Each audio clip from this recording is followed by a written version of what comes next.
So there's some craziness going on, you know, right now with wanting to arrest Trump. I think we can all, an innocent man.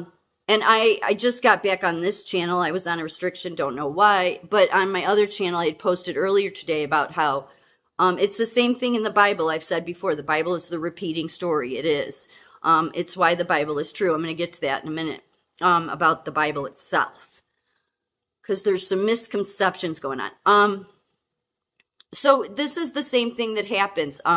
Trump is not Jesus, but Jesus was an example of what would happen to mankind, because Jesus was trying to save people from falling into the hands of the wicked one. There's a bunch of people in science at the World Economic Forum, at all your elite positions, that just believe, oh, the Bible's nonsense, or they just follow whatever, you know, secret society, Jesuit thing they want to. But I would say that the people that are your recovering alcoholics, this is just my opinion, they really know the insides with God. Just because it came from a personal experience, and it came when you wiped out. So 30 plus years ago, I was in my early 20s. I was on death's door. I had already tried to commit suicide. My life was just a constant. I was constantly drunk. Yeah, I mean, blackouts, everything. Just tremors. I mean, they didn't even do anything back then, really. Like, I just would go to AA with the tremors. Now it's like I take care of people that are in withdrawal, and so I'm like always worried about it. But yet I remember I didn't know back then that you could have a seizure, but a lot of people would sit in meetings and just, you know, while they're withdrawing. AA is the only thing that can do anything. It is. I don't care what science says. I've watched it for the past 30-something years. Them try to come out with this pill, this program. Susan Powers, people may not remember her. She was like this blonde, bald woman who was all about, it's about eating. And she maintained for a little while. And then she relapsed.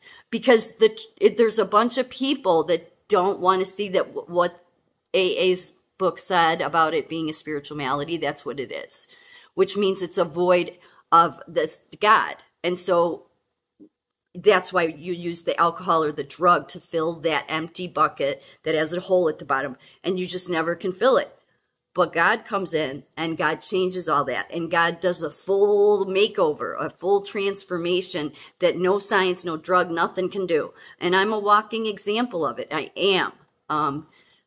There is nothing else that works, because by the time somebody goes to AA and is willing to do the steps, and you really have to surrender to it, they've already tried all the easier, softer ways, as it says in How It Works. How It Works is something they read in Alcoholics Anonymous about how it works. And they say, we tried the easier, softer ways, but it was no good. It wasn't. So you eventually, if you're lucky enough to get wiped out, and you don't think that at the time, but and you say, God, please help me. There's nowhere else for me to go. I have nothing else. You'll find that God will likely get you to an AA meeting, won't send you to a church, won't send you to the hospital, but will send you to go sit in an AA room and just surrender to it. And when you do that, then you will see that it's not only a lifting of the compulsion to drink, but it's an entire life transformation. It is. I'm not anything that I was when I drank. And I have no, I don't pat myself on the back at all. It's all grace to God that he took pity on me. It is. To this day, still is.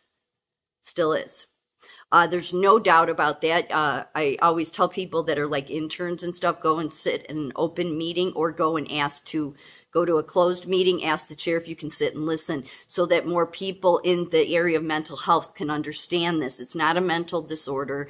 It's an addiction disorder. And the only cure always will ever be, no matter how much time science wastes, they just don't want to admit it to themselves, is that it's a spiritual malady. And that the evidence is there. They don't want to acknowledge it. Millions around the world have said they've recovered. There's AA meetings in every town.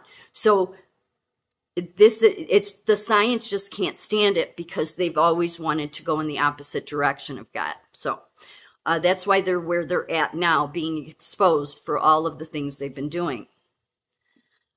Anyway, so anybody who maybe thinks, because I keep seeing this going around about this King James version, that because King James wrote a book on demonology, because he followed demonology, that he changed the Bible. No, he didn't. And the way you can know that, he didn't. God has boundaries. He does. Take it to spirit. You'll know. This is the Geneva Bible, though. Okay? The Geneva Bible, this is what they came over on the Mayflower with. And this is, you can line it up. Like, you can read parts. It's just hard. It's a harder book to read because of the way they spoke back then. So it's got, you know, but you can line certain verses up with the King James Version. People have already done this and said it's pretty much almost the exact same, except for certain words to make it easier. But nothing's been changed. God has rules.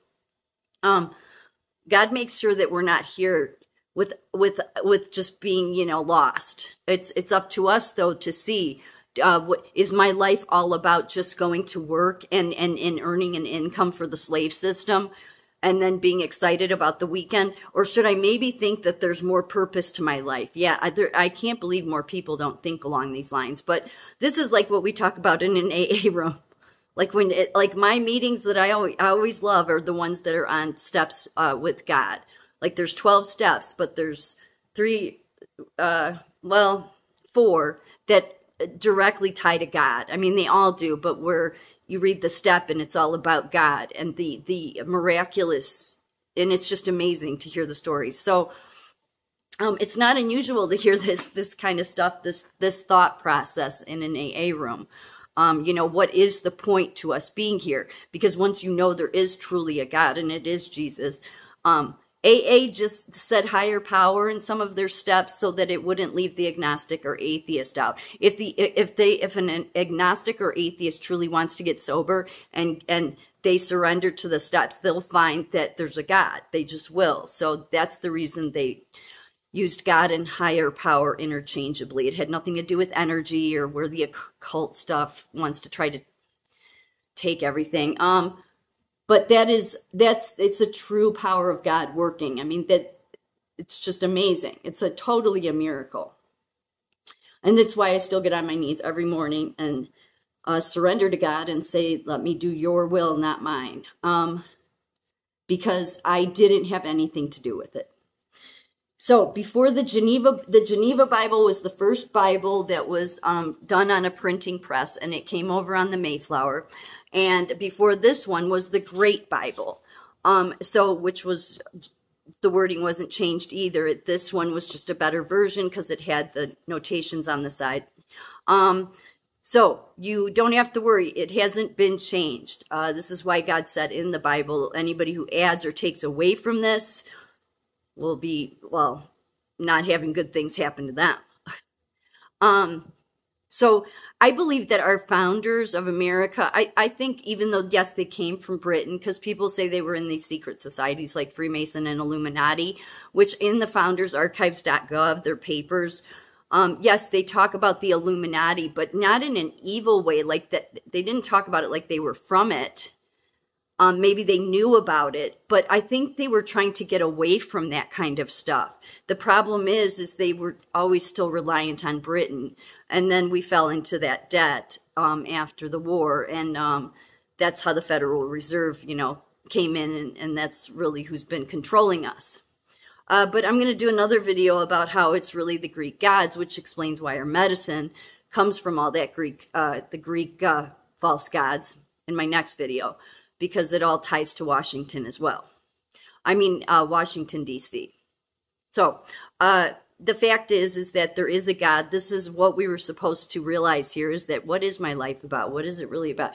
Because anybody who thinks your life is just, yes, you're born and you work and you slave and you give your money to the government and then you have a bunch of things happen and traumas and good things and bad and that's all there is, and then you die and that's all over, that's just stupid. But that's what your atheist and your people that God's handed over, like the World Economic Forum, God, like, yeah, believe all your lies that science and transhumanism will fix everything. But God is currently showing the truth of all that.